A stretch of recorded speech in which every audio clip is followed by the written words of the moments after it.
having a good con so far? I said this in the last panel, but I always feel like Sundays of these shows are like the last day of summer camp. Like it just starts, and before you realize it, you've had 4 days of fun. Has anybody been here all 4 days? These are the true fans. Well, it's not over yet. We still have a few hours and a few panels, and we've saved one of the best for last. Do we have any? Is there any Goonies fans in here? Just a few. Bits of business here. We're gonna do this traditional con style. This gentleman right here in the red shirt has a microphone, so if you want to ask a question, go ahead and line up. We're gonna get to you guys really, really quick. I want to take as many audience questions as possible. These guys love audience questions. They're a ton of fun. I'm so excited to host another thing with them. My name's James Wallace. You guys are already a great audience. Are you ready to bring them out? All right, we're gonna show a special video clip to intro them, but before we do that, I feel like I like to do a unifying thing to unify us nerds together. So on 3, we're gonna do a Goonies Never Say Die. All right, 1, 2, 3. Goonies Never Say Die. Roll that beautiful bean footage.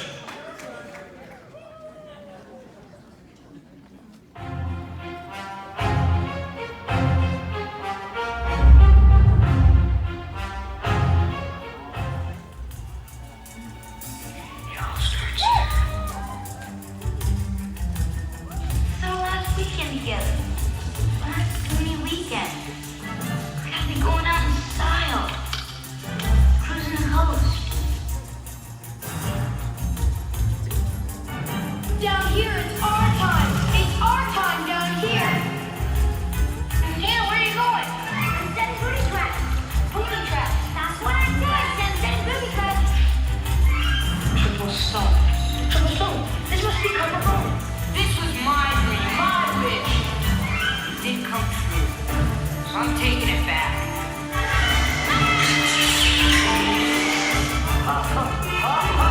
Don't say that! Never say that! Goonies never say die! Geek One! Boy Golden!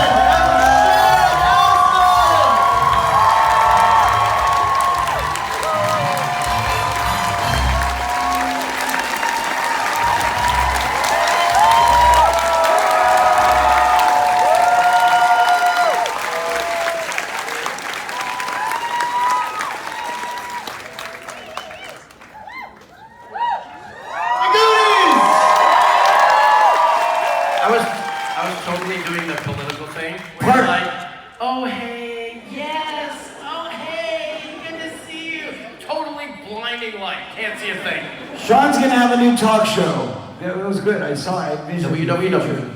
What? It's gonna be called the Shauna Core Show. Shano! Shauno. I don't know. The Shano Show? The Shano So Show. this is such a special movie to all of us for so many reasons, especially if you grew up in the 80s. We all felt like we were Goonies, but I'd love to know, you guys were just kids when you made this. What makes this special for you personally? What makes this movie special? I thought you said it makes us, you said for so many reasons, but I thought you were going to say because we're Europeans. No. It's so special because we're European. Are there any Europeans out there? Oui, oui! On cher! Are there any Canadians out there? What about Texans? Any just me? All right. I love this country so much. Yeah. I was the immigration, not this time, but a couple of times ago, I might have been in Calgary or Ottawa, I don't know wherever I was, but there was nobody in line, and so I just was chatting up the immigration person. I said, well, let's look up and see how long you've been here. And he's scrolling through like this and scrolling through. It's like, you've been here a lot. Like, can you give me dual citizenship check? Maybe. As an American, I'm supposed to say that my country is the greatest country in the world. But if I didn't say that, I would say that Canada is. Absolutely. I love Canada so much I married one of you.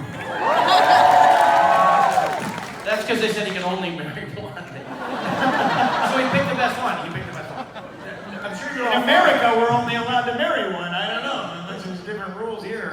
What makes Goonies special to me is the friendship I have with my castmates and the crew. Every now and then you'll see somebody from the crew that you haven't seen in forever, and you think, oh my God. And they saw us and our, 13, 14 years old selves, and I remember very specific things, but not all the stuff they remember, and it's not all good.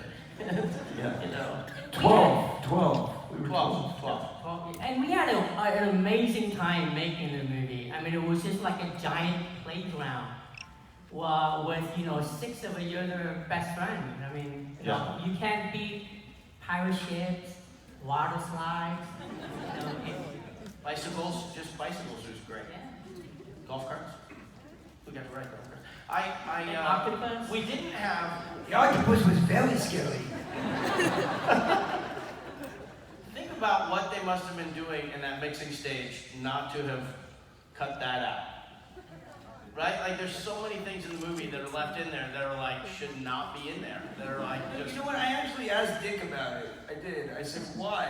Why would you just let that go? And he said, well, I figured it, whether it's true or not, maybe the kid's making up a bigger adventure than it needs to be, but at least it sounds really exciting to the police.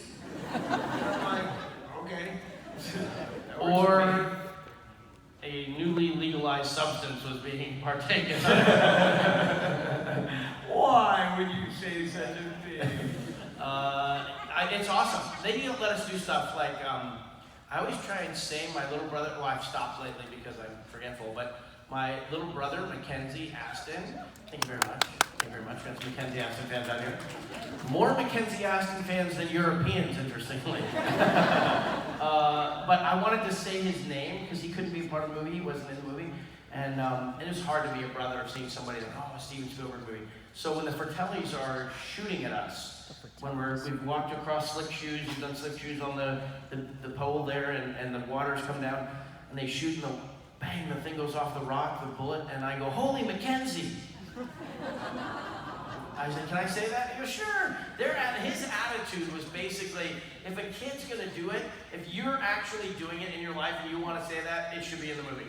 Yeah, that's what's so great about Nick Donner, and I think it played out really well on screen, was he allowed us to be who we are. I mean, it's like there were a lot of improvisation. Like, because I remember they were all constantly swearing, and I made a promise to my mom that I can't swear on in the movie. And I said, hey, I want to do one of them. I want to say, first of all, I don't know if we have any kids here, but like, I want to swear, so instead of swearing, I said, holy S-H-I-T, and Dick allowed that, he's like, oh, you want to do it? Go for it. Have fun with it. Yeah. Can you remember the booty traps thing? Do you know how that started? I can't remember. Okay, so I've never told this story before. It's not in the script. Sean pulled me aside. He says, hey, Key, let's rehearse lines. Remember this? It's coming back. Yeah. So we walked off the set and we're rehearsing lines, and it starts off and said, hey, Data, where you going? I said, I'm setting booty traps. And he says, Key, you mean booby traps? I said, yeah, that's what I said, booby traps. We both paused, we looked at each other, and Sean said, let's do it exactly like that. And it ended up being... I love how the story turned out. It's awesome. I love it. It's true, though. It's absolutely and that's true. true. Yeah. And then it ended up being one of the, more famous Data lines that gets quoted all the time. Yeah. Do you guys know who Richard Donner is? Like, if you saw him walking on the street, you know who he is? So this is one of the great directors of the 20th century. Superman and The Omen and Lady Hawk and the Lethal Weapon trilogy and other great movies. Don't forget The Omen. The Omen, yeah. The Omen. And the Goonies. So he's this big barrel-chested guy, and he has this laugh that it's like Like that. Yeah, and it's outsized. It doesn't make sense. You're like, why is that man laughing that loud? I don't know. Right? Like, it's almost like, they say in the military that guy has command presence. He has command presence, and he leverages it using his laugh. And so when we would say something like the booty trap thing, the laugh that would come out, you're like, I hope in my life I can laugh that quickly and easily and broadly, I mean, he was just, he is just a guy with, and he loved that. Except I did overhear him one time. We were behind the pirate ship set. Sorry, it's a set, but what? Not the one that's sailing away. That's a model. That's CGI. CGI model. What was I gonna say? So Dick was behind that, and I hear him on the phone. He's like, he goes, I was making this damn kid's picture, and it's turning into a whole thing. What's so great about the laugh is, because he would laugh during the take. And while we're acting, and we hear this laugh, and when you hear it, you go, oh, you know what, I'm doing a good job. I'm like, he's laughing, so this is good, you know? So it became very infectious, you know? And he didn't always remove his laughing from the soundtrack. If you watch the scene with Chunk, where they're putting his hand in the blender, and at a certain point he has ice cream and a spoon, and he's trying to get the last little bit of ice cream, and they take it away from the Fratellis, take the ice cream away, and he's like crying, Chunk is crying. You can hear Dick very clearly laughing. very clearly laughing. So, it's his fault. Hey, does anybody actually remember what the damn question was? What's meaningful to us about Goonies? You remembered it because you answered it. We never answered it. He asked one question so far. One question. We both answered it. You haven't. Oh, well, I haven't had a chance. Mouth and mouth. You guys are still the Goonies. You know all these what? years later. My favorite part of this is the fact that out of all the films that I did with kids, because obviously as a kid I worked with a lot of different kids, and there was always different groupings, and I'm still friends with some of those guys, but there's nothing like this. Like, we have it's almost like family. It's like brotherhood. It's like we have a different bond that you know, I mean, I felt it with Corey Haim because we did 7 movies together, so, you know, we spent a lifetime together, but with us, we did 1 movie, but we're still just as close as we were, you know, when we were on the set. So there is something to be said for that kind of magic, that it would really have that resounding of an effect on us as adults. And obviously it had that resounding effect on you as the audience. So we're very grateful for that. Goonies never say die. Goonies never say die. I want to make sure we get to as many questions as possible, so let's go ahead and take it to you guys.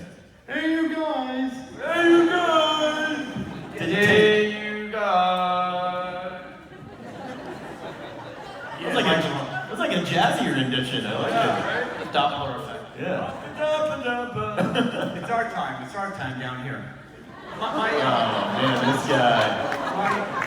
My question is, you guys, Questioners have unionized. Sorry. Go ahead, sorry. No, my question is, I understand you guys were working on an idea for a Goonies reboot or sequel. What do you guys talk a bit about that? You guys have never been asked this before, right? Never. That is the most asked question I think, for the last 30 years. We're getting it out of the way in the first I will question. answer in song. Someday, when I'm awfully low, just thinking of you and the way you look tonight.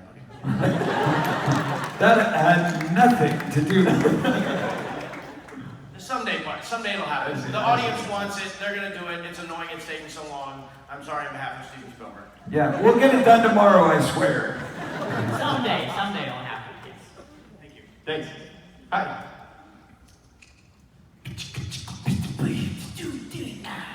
Oh yeah, I have one comment for Sean Astin. It's like, I like how you do Raphael from the Teenage Mutant Ninja Turtles that I was so addicted to at 2012.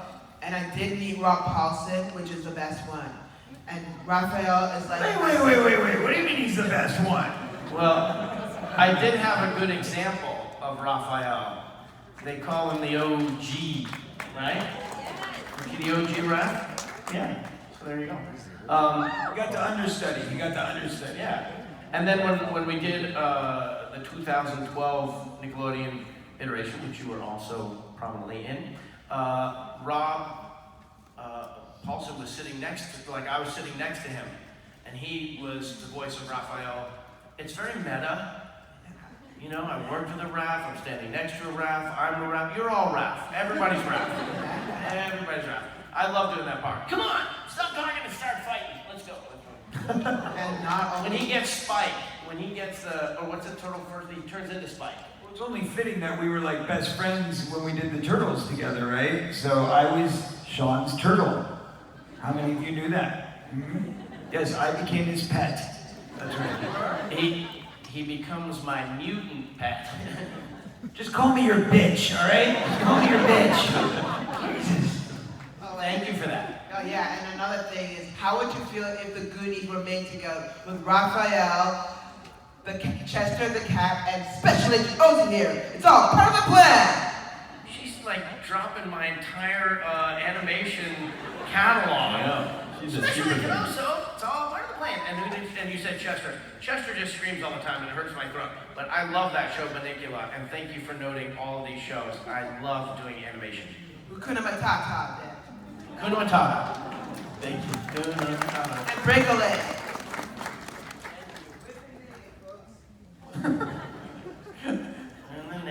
That is one festive Minnie Mouse right there. Yeah. What's up? Superman and Batman. Okay, No nice. fighting. No Hey, fighting whatsoever. well, you're both, your mom, spoiler, your mom's names are both Martha, so you don't, I saved you a fight. You don't have to fight now. So my question is for Mr. Sean Astin, or as in one of my favorite characters, Samwise Gamgee.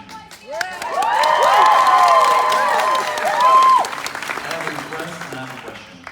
For my request, could you please say, Mr. Frodo, no! Mr. Frodo, no! I'm trying to count how many times I said Mr. Frodo. Computers don't go that high. So my question, after a long journey from the Shire to Mordor and then back to the Shire, could you please just explain, or just explain what it felt like to just say, well, I'm back, and you close that door, and it all ended, and we cried, and all tears, and whatever. What it felt like, that experience. So the little girl in Sam's arms is Eleanor, and she was portrayed by my daughter, Allie. So I was holding my daughter, Allie, in my arms, and she wouldn't stop fidgeting with my elven brooch. And I was getting upset because I really wanted her to listen. She wouldn't listen to me. Just so you know, she's 22 now. That has not changed. But she did listen to Peter Jackson. And so there was a moment when I said, well, I'm back, where you just knew the significance, the literary significance of that moment, the power of it. It was pretty great. It was pretty great. Yeah. Thank you so much. Just Thanks. want to say that you inspired all of us when you just held Frodo. I can't carry it for you, but I will carry you. And just went on the mountain. Thank you. Thank you.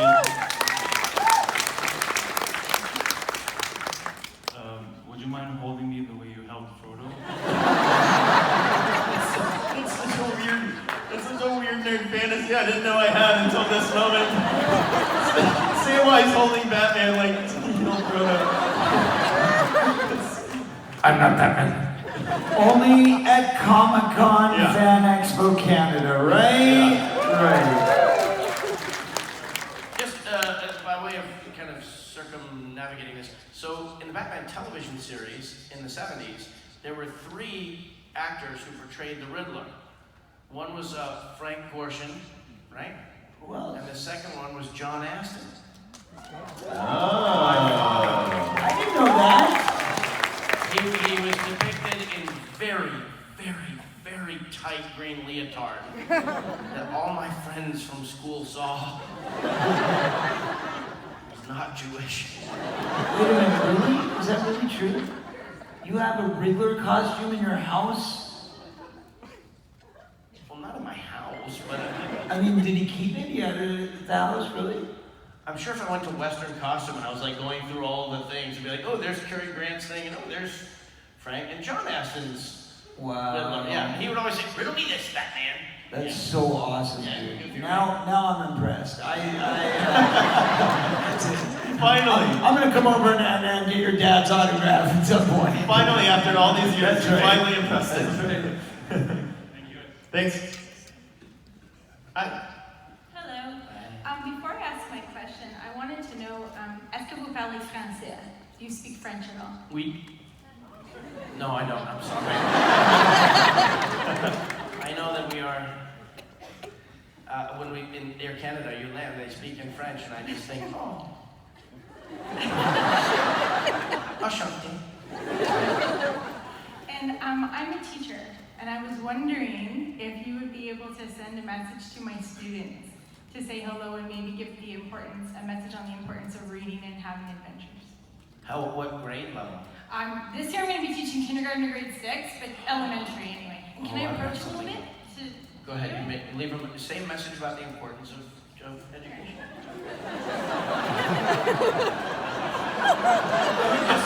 Let me just say that this year when school started for my 14-year-old daughter, I decided I hate school now, and I was like, when mom says it's time to get in the car, run, hide, never go to school again, stop reading, stop thinking, stop learning. I don't want this to happen anymore, because you know what happens when they're learning?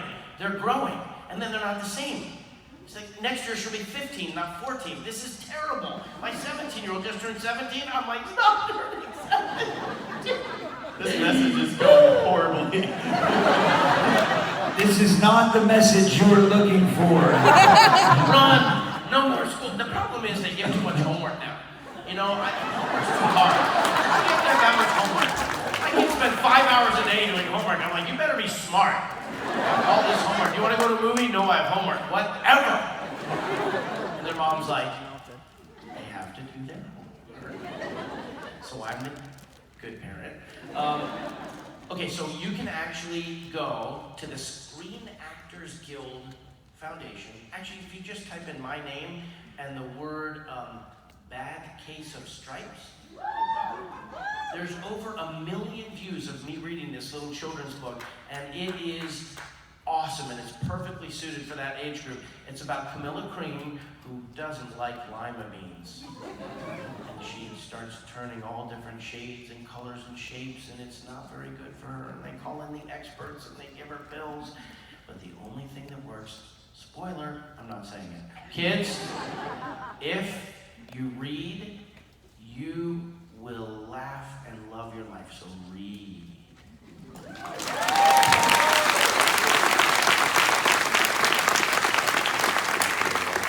You can probably cut something together out of all that. I think we got it. One The take. thing is, the camera broke, so all they're gonna get is truancy. Yeah. Hello. I wasn't born in the 80s, but I still enjoyed all your roles from back then. But my question was, I know the three of you said you're still close, but what about the rest of the cast? You guys still keep in I contact? hate those guys.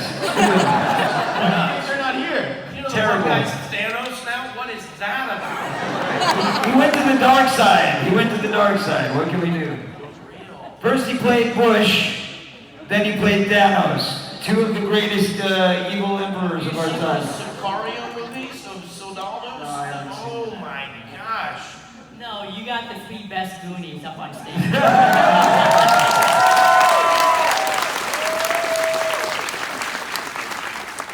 If Carrie or Martha or Josh walked in here right now, we wouldn't care that there's 700 people in here. We'd be like, later players, we're gonna go talk to our friends. We're all one big family, and when we get back together, it's a big family. When they're not here, we take advantage of the fact that they're not here. No, what's so great about our relationship is, I think Corey touched upon this earlier, is that, you know, sometimes we're busy doing things, and so we don't see each other that often, but when we do see each other, the love is always there. Like Jeff Cohen, who played Chunk, you know, we're good friends, and he's a very successful entertainment lawyer now. It's just, you know, yeah, Goonies bonded us for life. We have to get Jeff to come out and do a convention. I'm trying, yeah. There's so many of the pictures of the 4 of us, and there's 3 autographs. There's only one missing, right? There's an imbalance in the force. We have to, I don't think the fans can pay as much as his Hollywood clientele. Yeah, the little we space it out over time. tug of war there. But maybe one day, if you believe, maybe it can happen. That's not one day, and sing that again, Sean. One day, I'm awfully low. Just, there's something about, like, I can really hear myself, so I like talking. I'm taking advantage of you. You're a captive audience. He's a singer. Why don't you sing something? I haven't been inspired. I would have to be, you get the. We'll be your backup dancers. Okay, well, you get up and dance and I'll sing for sure. Don't we have questions to answer? We have questions to answer. Thank you. Next. Hi. I'm 11 and I want to be an actress when I grow up. It's my dream. And do you have any advice? Don't do it! Yep, what he said. No. I'll say something. Save it. Okay, I'll say this. If you want to get in this business, 99% of the people that you meet is going to tell you no. It's going to tell you that you don't have what it takes to be in this business. And because of that, you're going to have to be even more determined in your path to be an actor. And you have to be steadfast, you have to keep at it, you have to persevere. And one day an opportunity is going to come knocking and it will change your life forever, just like it did for the three of us up here. Not gonna leave time. But, let me add to that. I think it's really wise to stay in school and to plan. If you really want to do that, if it's something you really want, then there's nothing wrong with waiting a few years and trying it as an older teenager, because, once you're famous, you can never take that back. It doesn't go away. So if you do one movie and you become famous, but then you don't get to work anymore, then you have to deal with people recognizing you for the rest of your life going, how come you're not working anymore? What's wrong with you? And that's a rough deal. And I've met a lot of people whose lives have been ruined because of that. So I always tell kids, stay in school, stay a kid, enjoy your childhood, and when you're ready to become a professional and have a real career as an adult, then go for it with all you got. If you still want it, by the time you turn 18, then it is definitely meant to be. Thank you so much. Wait, I got one more. You can't leave yet. What's your name? Sean will give you his yet. What's your name? Isla. Isla. Sounds like a professional actor's name to me. Thank you. So here's what I would add to that. First of all, these are very good bits of guidance here. You're very confident. You come and you stand here and you own your own space. Your voice is strong. You ask a direct question. You're listening closely to the answer. You've got all the ingredients to be a great performer. So what I would say is the most important thing you can do is work hard. Harder than anybody else.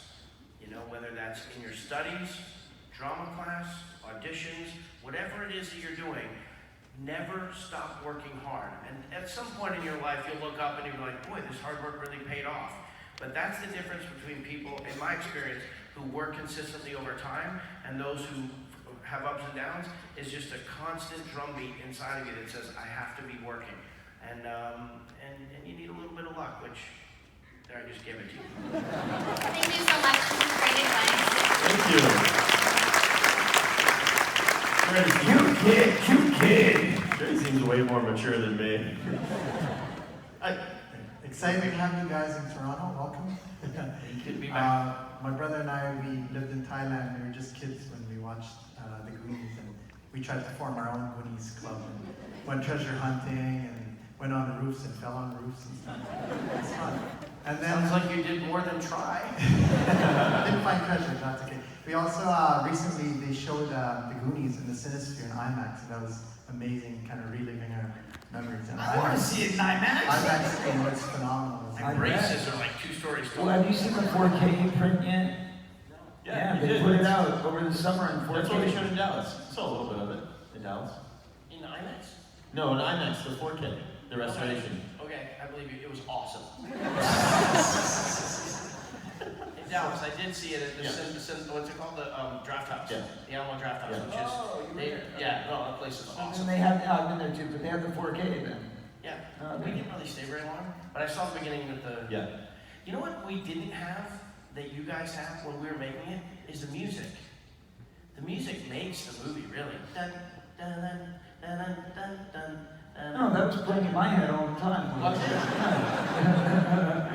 Every day when I was doing my lines, I'd hear dun dun dun dun dun dun dun dun. Then I'm like, hey Mikey, dun dun dun dun. You just sang for us. Oh shoot, you're right. So my question is, were you guys able to sneak in any props, like the jewels, or any of the maps, anything from the attic? Did you keep anything? Sean has a great story. You moved and then your mom flew away. Tell that story. Well, it's my supposition. When I was 18, I was cast in the Memphis Belle movie about the B-17 bomber. Thank you very much.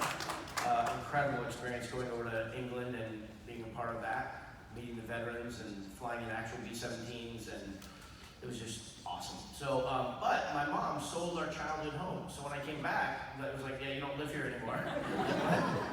Is there like a forwarding address or something? So, and I was like, where's the Goonies map? And where's the inhaler and the doubloon and the one thing that has survived over time? And my dad and stepmom, they brought this U.S. postal box. You know, the kind of like if you go to the post office, it's sitting on the ground there, like you never see it in someone's home. My dad somehow would get these things, and he brought it over, and he's like, well, here's some stuff we were gonna throw out. And you're like, well, it's a tissue, I don't need that. Like, oh, it's half of a train, of an HO gauge train set, I don't need that. And then I pull up the Skull and Bones, right? Which is pretty. But the map. Sorry. I didn't know you got to keep that. Okay, I'll tell you a story. So I kept my outfit and my bike. Ooh, the bike. Hold on, I didn't say I have it, I said I kept it.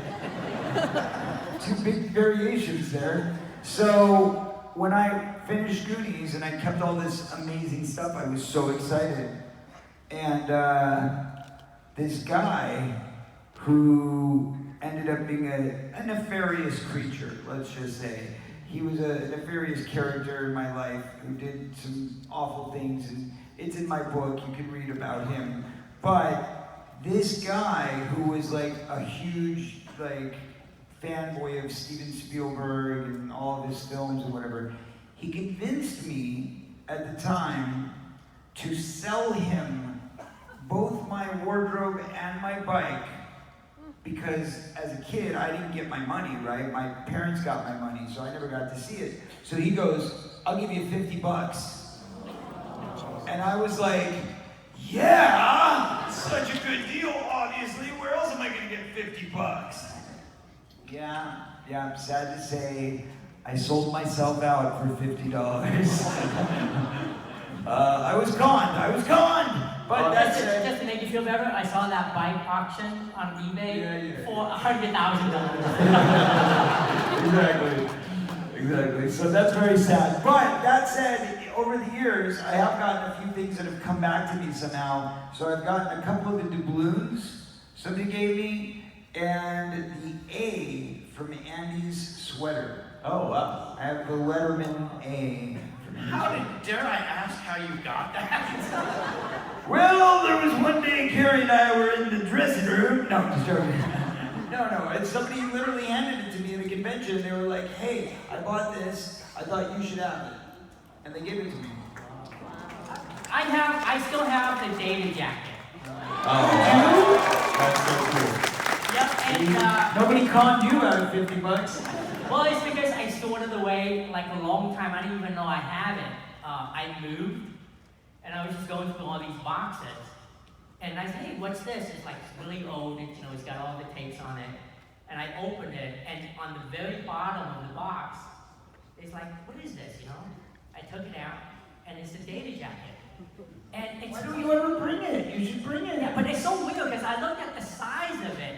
You can't I fit didn't it even in know it's extra large. Slick shoes, you gotta fit the boxing glove. And Yeah, you did all that stuff. Do you remember how big it was? You had to like cover up all that stuff. Camera, you gotta.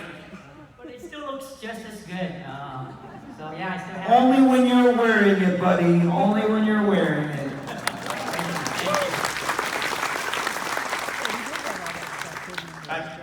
Hi there, I'm his twin brother. So We would never have guessed that. Never.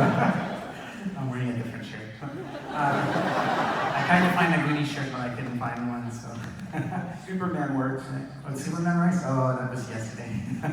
Anyway, what I wanted to know is, you guys are amazing, and we grew up loving you. And one of my favorite scenes was the water slide.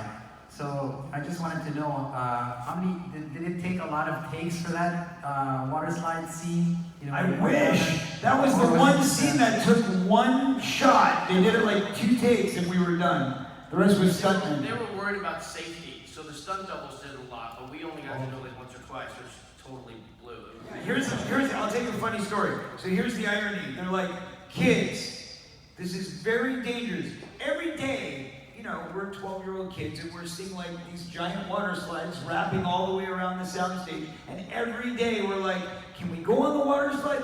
No, it's very dangerous. And we're like, what do you mean? But it's very dangerous. We can only do it when we're shooting because we don't have insurance. And we're like, okay. So we wait and we wait and we wait. And then they finally let us go on the day they're shooting. But there's one catch.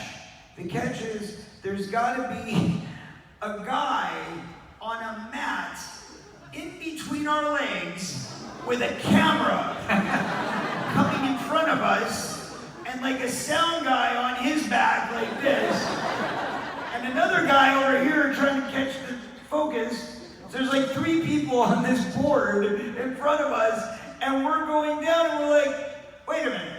It's not safe for us to go by ourselves, but with a bunch of machinery that could kill us, that's okay. We got insurance for that. Yeah, that's a true story. And like, they had done all the cool set dressing with like sticks and things like poking out and, things that were supposed to be weapons or whatever. And so I'm going down there and I'm like, oh, cool. Oh, wow, look what they did. It's like, no, you're a man. So, I wish we could have done it more. But then, now I'm older. It wasn't like a professional water slide company put it in.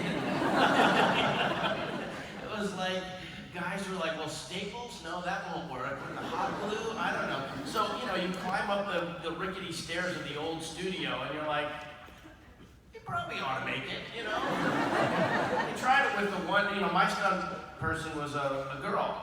Because we were small, and so they had the female stunt doubles. She was fine, so we got to do it once. I don't know. And then we even got to come out of the shoots once as well. You did, I didn't. What? Yeah, I think it was you, Sean? Josh. You did as well? Yeah. I didn't come out of the... How did you not get to do that? I guess I didn't want to, I was scared. So much for the tough data, huh? Double O data. They weren't clear about what to do, so it was, this what do you call it? The facade was almost up against the back wall of the studio, or the front wall at the stage. So you climb up the thing, and then you just go out to a little chute. So it's a very short little, exit of the end of the slide. And the water was 4 feet deep. Okay, it was like 10 feet up and 4 feet deep. The stunt guys all knew that when you land, you kind of like, so you don't, but I went, boom! Oh, bit my, I was like, but I wanted to do it again, so I tried to complain. Yeah, don't complain, exactly. Poor trip. And is there any truth to the kind of mythology that when you guys see the ship on screen, that's the first time you're actually seeing the ship? Is that I've true? never told this story before. No, it's true that it's mythology. Yes. But Sean, remember we used to ride our bikes from our trailer to that stage, and we would try to sneak in. But they have a security guard there 24/7 guarding the door. And Sean and I would try to let's see if we can get past them, We would try to talk film it, the other person would try to sneak in. Well, I told the story about Mark Marshall. It was with me, and it really was just the first little bits of the bottom of the ship had been built, and the door was open. The big, massive door was open, and I walked by, and I was like, "Oh, what's that?" But I couldn't make out how it would become a pirate ship. It just looked like wood. And we turned to walk away, and I don't know if it was Harvey or if it was somebody looked at Mark and said, "If he saw anything, you're fired." And I was like, "I don't want to see a pirate ship now." All right, we got time for a few more. They're giving us the wrap-up symbol, so let's try and get through these. All right, 1990s Teenage Mutant Ninja Turtles. Do you ever feel that Donatello didn't get enough stage time? No. It's 4 turtles, so we got to divide the time equally. And the one with Vanilla Ice, I don't even know how much time he got. Maybe he was like in every scene. I just didn't see the movie. All right, thank you. Thanks. It was awesome. It was? I didn't see it. What are each of your favorite lines from the Goonies? I'm wondering what is in the bag.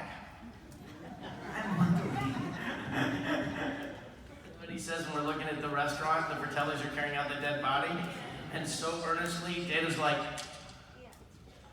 I'm wondering. You know, like sometimes when I go with my friends, we'll go out to eat or whatever, and I will unconsciously say, $50 bill.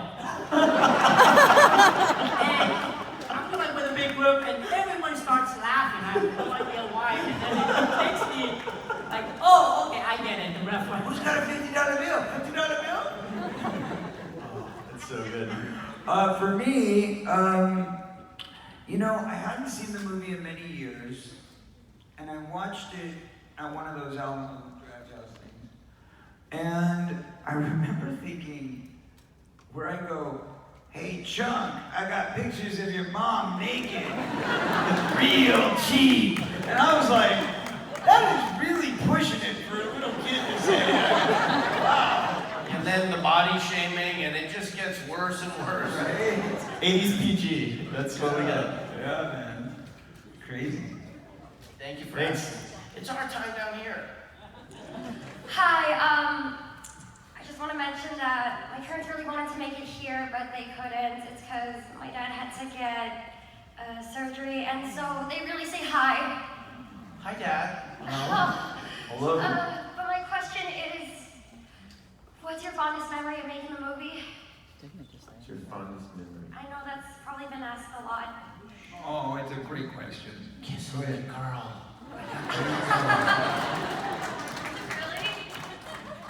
The fondest memory I have is the time we spent in the trailer doing schoolwork. With, because it's a law that when you work with minors, you have to hire a tutor. And you Jack have to Tice, get, the great Jack Tice. yes, and you have to get 3 hours of schoolwork in every day.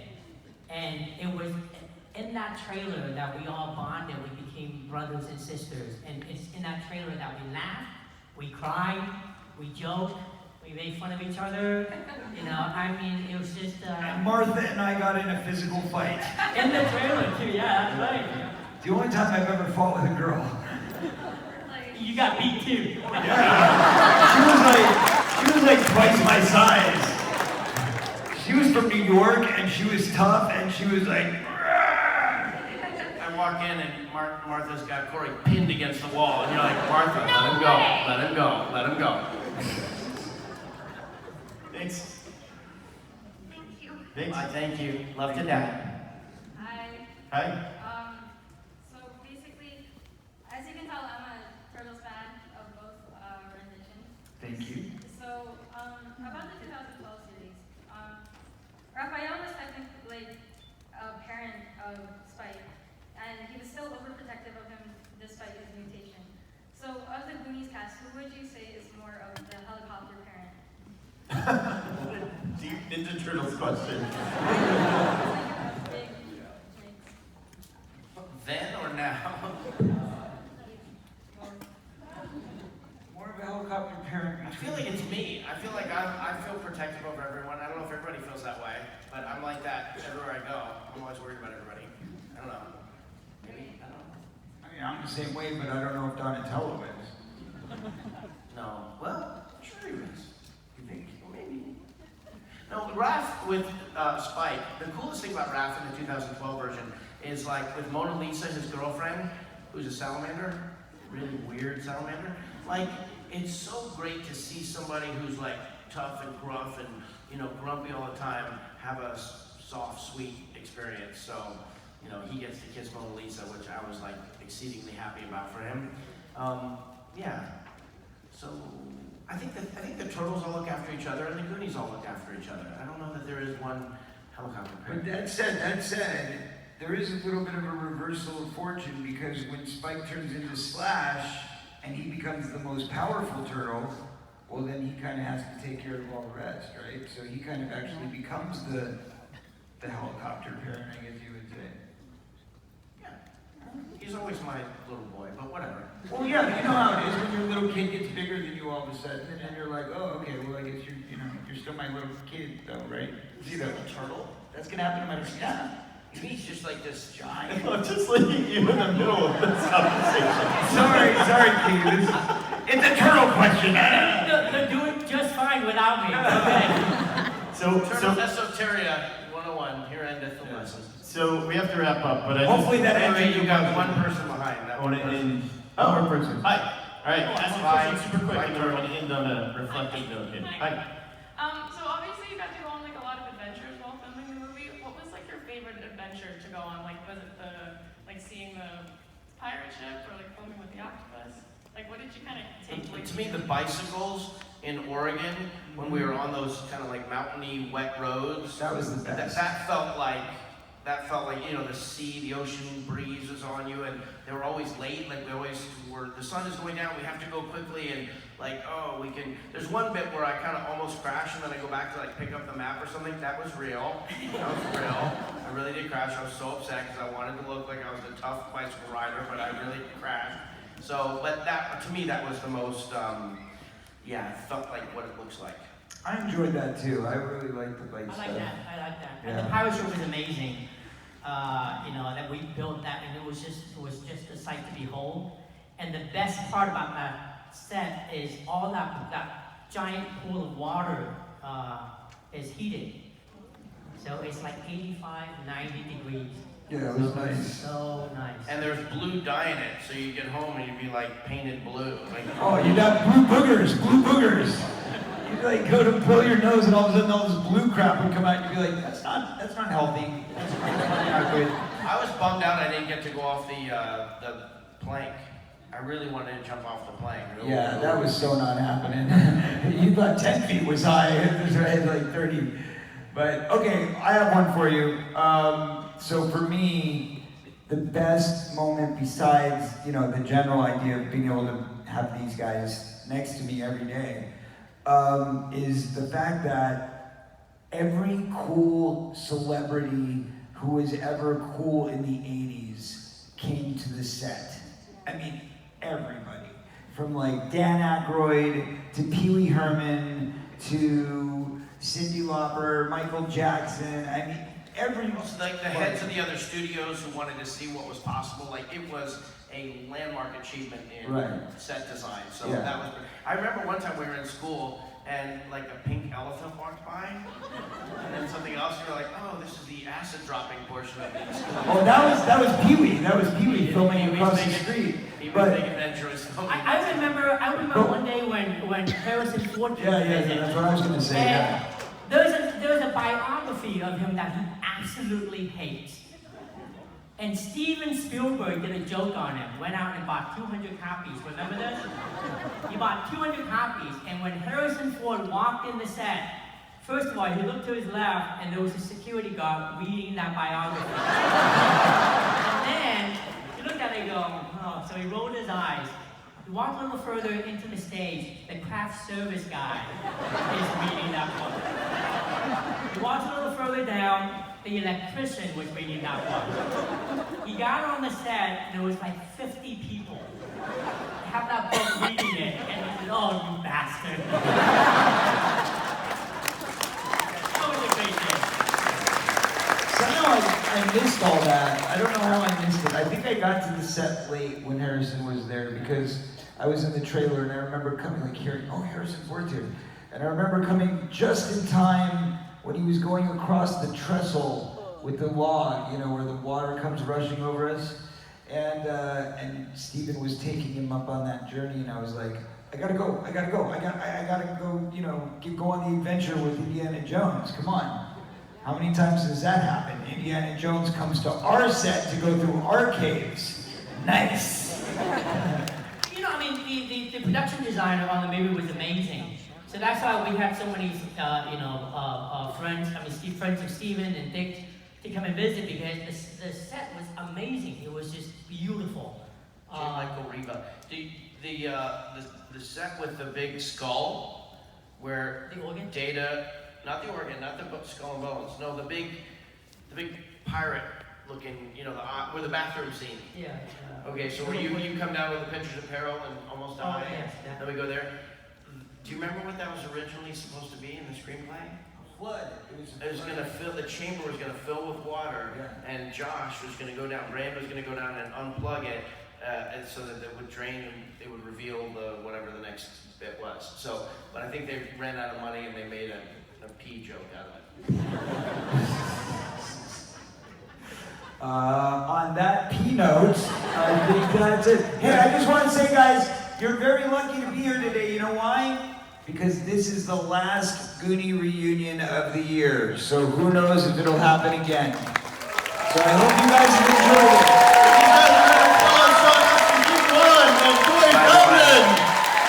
Do my own stunts. Hey, EXPO Canada, enjoy!